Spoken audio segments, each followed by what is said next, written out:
শ্রীলঙ্কায় নতুন সংবিধান তৈরির তোড়জোড় শুরু হতেই দিল্লিতে কড়া চিঠি পাঠালেন তামিলনাড়ুর মুখ্যমন্ত্রী এম.কে. স্ট্যালিন।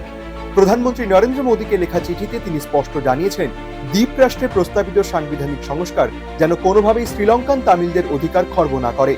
স্ট্যালিনের দাবি 1947, 1972 কিংবা 1978 শ্রীলঙ্কার প্রতিটি সংবিধানেই তামিলদের অবহেলা করা হয়েছে।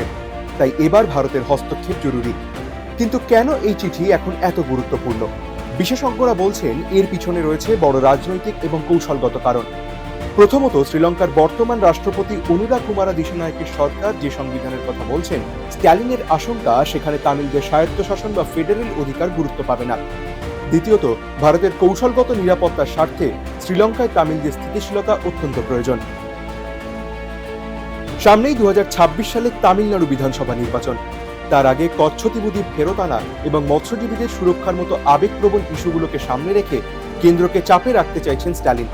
একদিকে মৎস্যজীবীদের উপর শ্রীলঙ্কার নৌবাহিনীর হামলা, আর অন্যদিকে তামিলদের রাজনৈতিক অধিকার। এই দুই কাঁটাতেই এখন বিদ্ধ ভারত শ্রীলঙ্কা সম্পর্ক। মোদী সরকার এখন স্ট্যালিনের এই চিঠিতে কতটা গুরুত্ব দেয় সেটাই দেখার।